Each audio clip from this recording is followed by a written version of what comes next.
बिस्मिल्लाहिर्रहमानिर्रहीम। अस्सलाम वालेकुम स्टूडेंट्स। हमने चैप्टर नंबर 12 के कंसेप्चुअल क्वेश्चंस कुछ डिस्कस किए थे, फर्स्ट 4। नाउ फिफ्थ से आगे हम कंसेप्चुअल क्वेश्चंस डिस्कस करते हैं। कंसेप्चुअल क्वेश्चन नंबर 5 है, what is the difference between EMF and potential difference. कि ईएमएफ और पोटेंशियल डिफरेंस के दरमियान डिफरेंस क्या है। स्टूडेंट्स, हमने ईएमएफ और पोटेंशियल डिफरेंस का फ़र्क देखा था। अब हम देख रहे हैं कि उनके दरमियान डिफरेंसेस पॉसिबल क्या हो सकते हैं, तो हम उनको पॉइंट्स की सूरत में लिख सकते हैं। फर्स्ट डिफरेंस अगर देखा जाए तो ईएमएफ की और पोटेंशियल डिफरेंस की आपस में डेफिनेशन कर लें। ईएमएफ यानी पहला डिफरेंस जो आप लिख सकते हैं वो उसकी डेफिनेशन का लिख सकते हैं। ईएमएफ जो होती है ना, हमें पता है कि ये अमाउंट ऑफ वर्क डन है चार्जेस पर। कहाँ से? जब चार्जेस हैं वो लो पोटेंशियल से हाई पोटेंशियल की तरफ जाएं।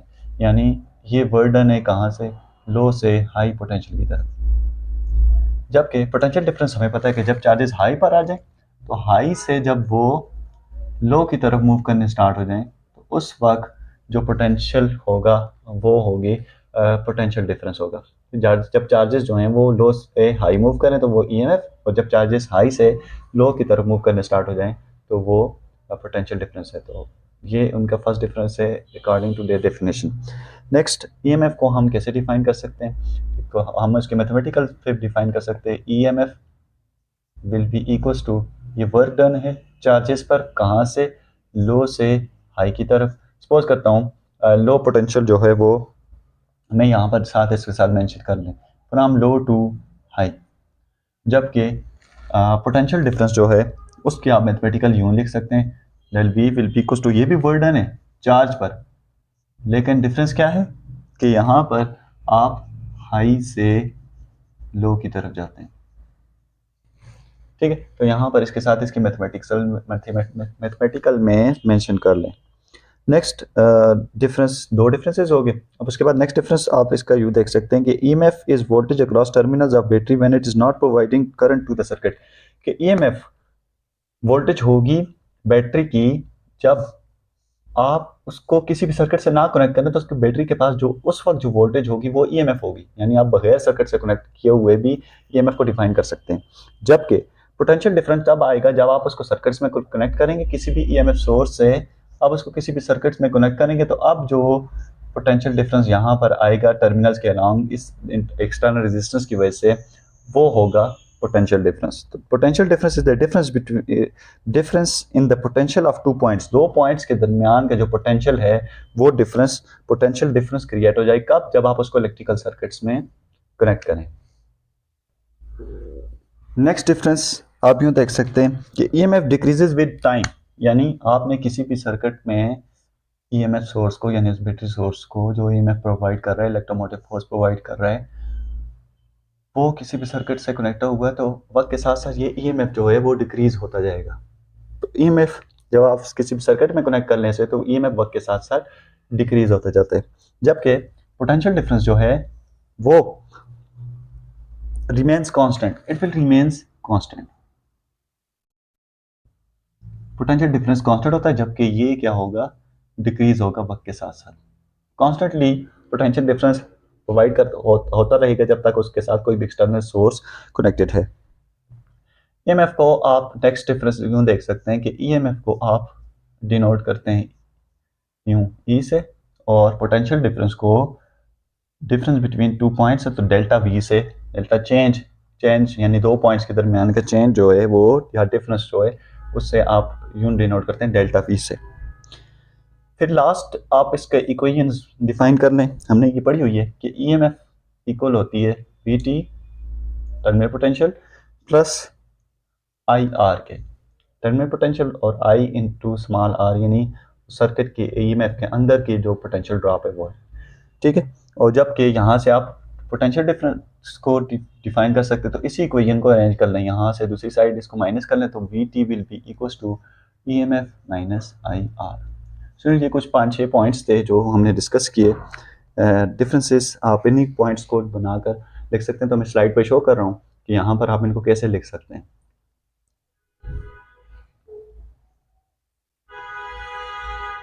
ये पॉइंट्स जो हैं पूरा स्लाइड पर आ रहे नहीं थे, तो इस वजह से मैं इनको दो पेजेस में स्प्लिट कर लेता हूँ। तो ये दो पेजेस आप इसके देख सकते हैं, डिफरेंट पॉइंट्स में मैंने इनको लिखा हुआ है। Next question is question number 6. How the loop rule and junction rule are based on the conservation of energy principle and conservation of charge. कि लूप रूल और जंक्शन रूल कैसे कंजर्वेशन ऑफ एनर्जी और conservation of charge पर depend करते हैं। तो students हमने Kirchhoff's के दो रूल्स पढ़े थे। First one Kirchhoff's current law, Kirchhoff's current law को हम जंक्शन रूल भी कहते थे, क्योंकि ये सारी के सारे बेस या जो बातें कर रहा था वो जंक्शन के अलाउ कर रहा था।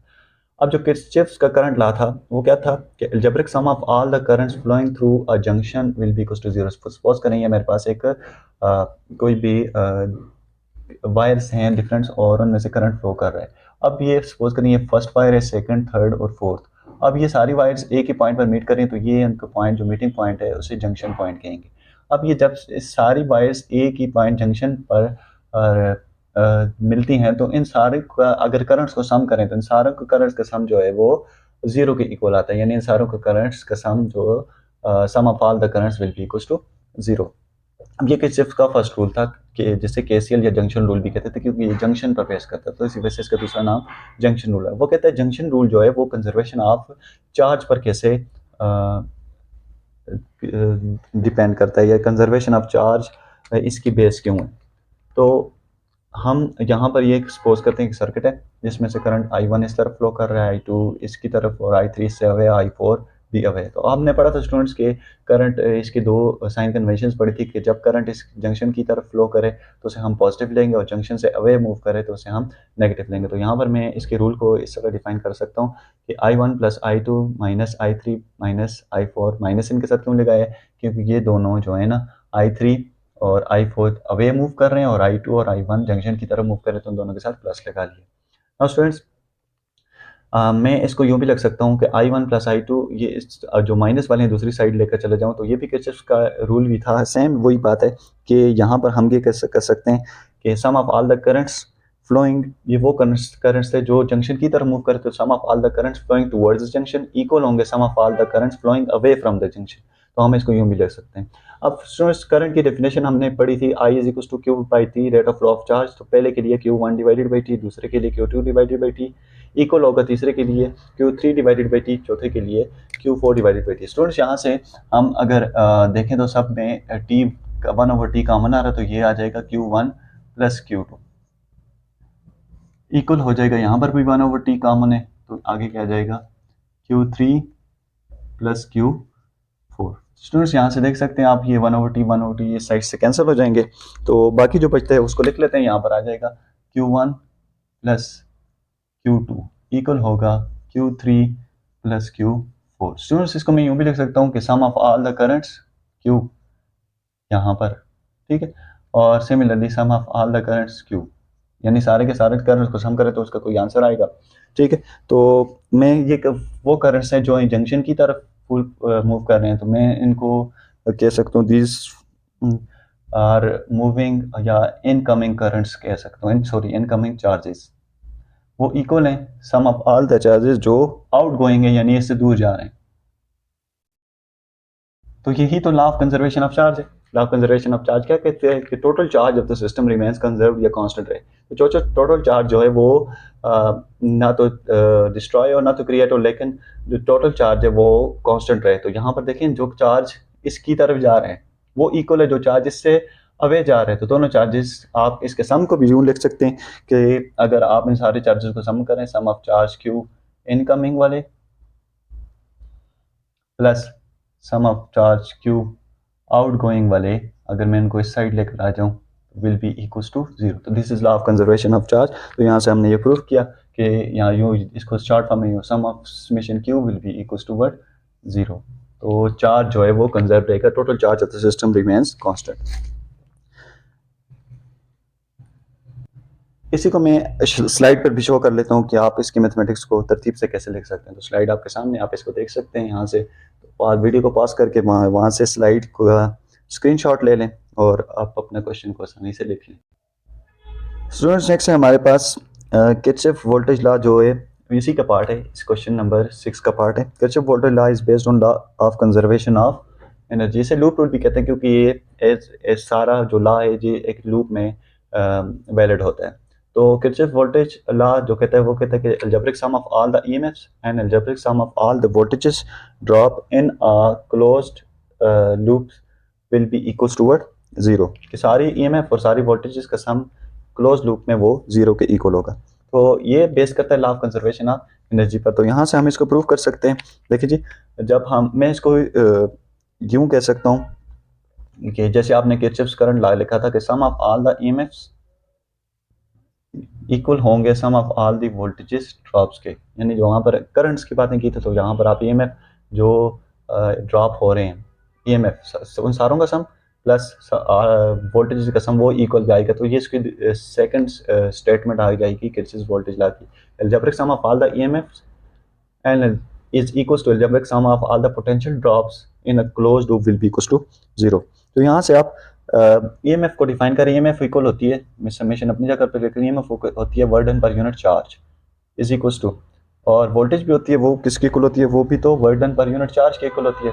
लेकिन EMF और वोल्टेज का पोटेंशियल डिफरेंस आपको पता है कि EMF अलग चीज़ है, वोल्टेजेस अलग चीज़ है। तो यहाँ से देखें साइड से चार्ज से कैंसिल हो जाएगा। तो यहाँ पर जो EMF का जो summation work W from low potential to high potential वो इक्वल होगा summation work from high potential to low potential, यानी दोनों का जो वर्क है वो इक्वल है। तो वर्क हमें बताए कि वर्क जो हो किसी भी बॉडी में जब स्टोर होता है वो in the form of energy होता है, ठीक है। तो यहाँ पर हम कह सकते हैं कि this work is stored in the form of energy. तो किरचॉफ जो वोल्टेज लॉ है या लूप रूल जिसे कहते हैं वो law of conservation of energy पर बेस करता है। तो मैं इसको कॉम्पैक्ट फॉर्म में यूँ भी लिख सकता हूँ कि algebraic sum of all the works will be equals to what zero, के या work in the form of energy. तो सारे के सारे इन वर्क्स को सम करें तो उनका सम के हमेशा जीरो की इक्वल आएगा। तो it means Kirchhoff's voltage law is based on law of conservation of energy.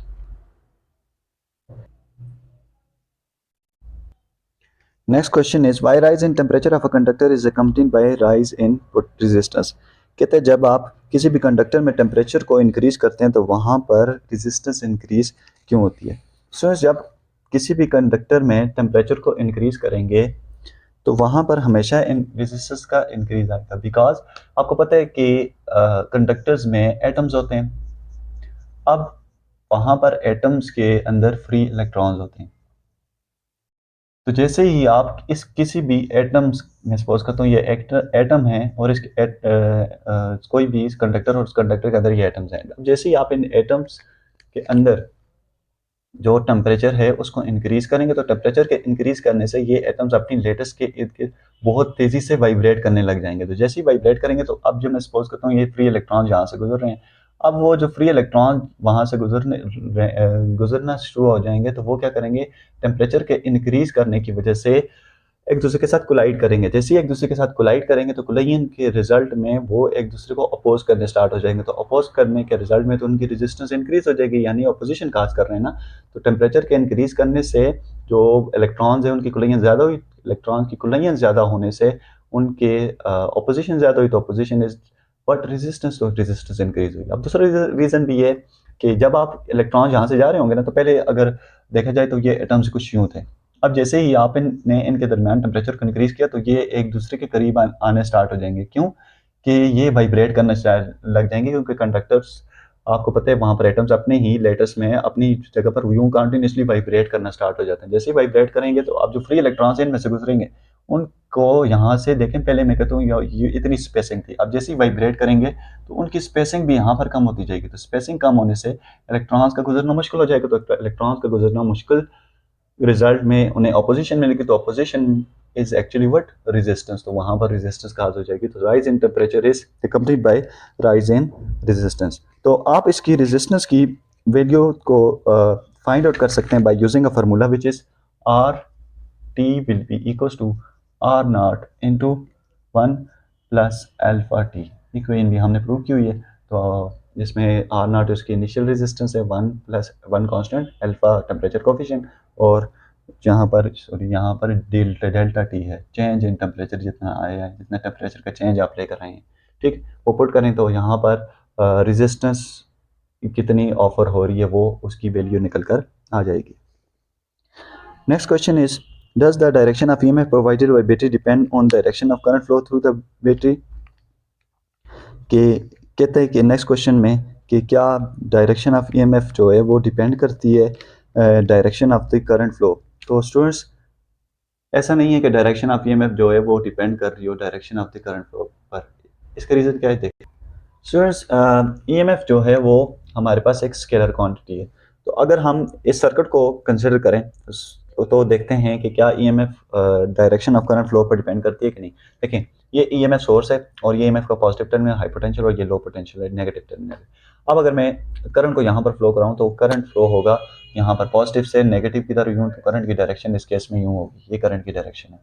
अब ये आउटसाइड द सर्किट है ना, आउटसाइड द सर्किट जो करंट की डायरेक्शन है वो, यानी मैं यहाँ पे लिख सकता हूँ आउटसाइड, यानी जब भी एक सर्किट्स के में कनेक्टेड होगा तो उस वक्त इसकी करंट की डायरेक्शन पॉजिटिव से नेगेटिव की तरफ है।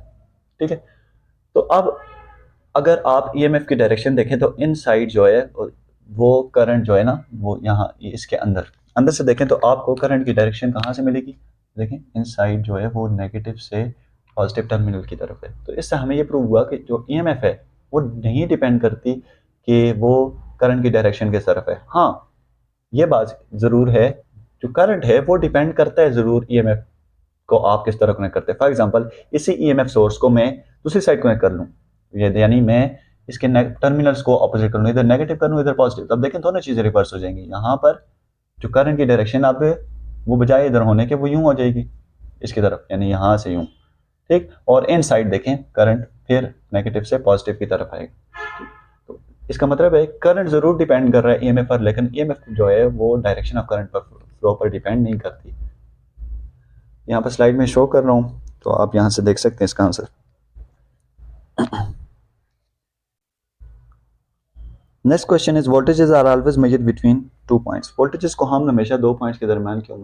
सो जब हम वोल्टेज को डिफाइन करते थे तो वोल्टेज जो थी वो ये वोल्टेज का दूसरा नाम पोटेंशियल डिफरेंस था। पोटेंशियल डिफरेंस जो है वो ये difference of potential between 2 points हमेशा 2 पॉइंट्स के दरमियान होता है। तो हम यहाँ से ये प्रूव कर सकते हैं कि वोल्टेज जो है वो हमेशा यानी एक पॉइंट से दूसरे पॉइंट तक, यानी सपोज करो तो एक पॉइंट है या बी है, इन 2 पॉइंट्स के दरमियान जितना डिफरेंस आ रहा है वो पोटेंशियल डिफरेंस होगा। तो पोटेंशियल डिफरेंस हमेशा 2 पॉइंट्स के दरमियान मेजर होता है। तो पोटेंशियल डिफरेंस एक सिंगल पॉइंट के दरमियान मेजर नहीं हो सकता, सिंगल पॉइंट पर पोटेंशियल नहीं डिफाइन कर सकते। आपने एक चीज़ पढ़ी थी इलेक्ट्रिक पोटेंशियल, यानी पोटेंशियल एब्सोल्यूट पोटेंशियल, सॉरी, वहाँ पर आप क्या करते थे एब्सोल्यूट पोटेंशियल में भी सिंगल पॉइंट पर जब पोटेंशियल डिफाइन कर लेते थे सिंगल पॉइंट पर, तो वहाँ पर जो रेफरेंस पॉइंट आप इन्फिनिटी लेते थे। तो वहाँ पर भी देखें आप वोल्टेजेस को जो मेजर कर रहे हैं इस केस में भी 2 पॉइंट्स के दरमियान दूसरा पॉइंट आप इन्फिनिटी तक लेकर जा रहे हैं, तो तब आप इस पॉइंट के पोटेंशियल मेजर कर रहे हैं। तो इसका मतलब यहाँ से ये बात प्रूफ हुई कि वोल्टेज जो है वो हमेशा 2 पॉइंट्स के दरमियान ही मेजर होंगे, आप इसको सिंगल पॉइंट पर डिफाइन नहीं कर सकते। Next question is question number 10 is every EMF a potential difference, is every potential difference an EMF. Question number 9 में कह रहे हैं कि क्या हर ईएमएफ जो है वो पोटेंशियल डिफरेंस है।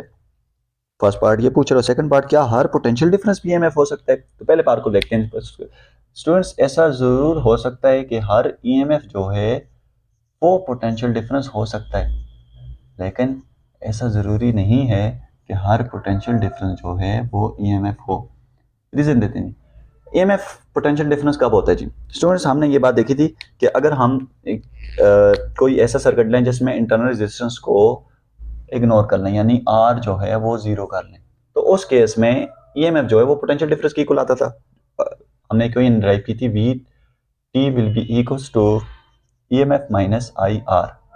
अगर आप इंटरनल रेजिस्टेंस को, जो आपने क्वेश्चन नंबर 2 का आंसर दिया था कि इंटरनल रेजिस्टेंस को इग्नोर करें, वो स्मॉल वैल्यू होती है, अगर इसको इग्नोर करें तो वहाँ पर जो आर की वैल्यू जो है वो 0 हो जाएगी, तो ये वाली सारी टर्म क्या हो जाएगी 0। तो वहाँ पर जो V T will be equals to EMF, यानी हम कह सकते हैं ईएमएफ जो है वो पोटेंशियल डिफरेंस बन जाती है। ठीक है, यानी ईएमएफ वही होगी जो पोटेंशियल टर्मिनल से अलॉन्ग जो पोटेंशियल का ड्रॉप होगा। तो यहाँ से उस केस में जब आप इंटरनल रेजिस्टेंस को इग्नोर कर लें।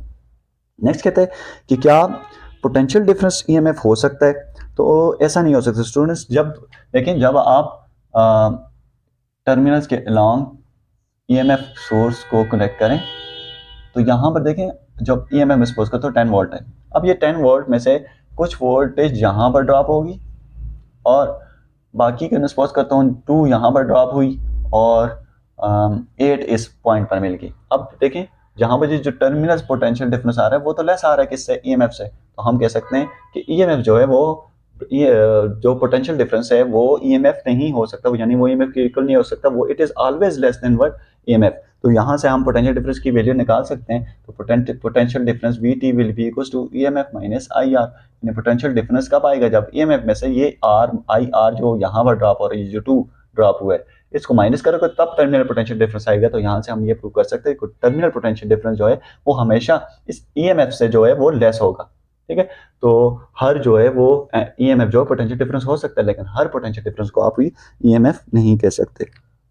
सो यहाँ से नेक्स्ट क्वेश्चन है, how much charge flow in pocket calculator each minute when the current is 0.0001 amperes. तो ये एक न्यूमेरिकल टाइप है, चलिए इसको सॉल्व करते हैं बोर्ड पर।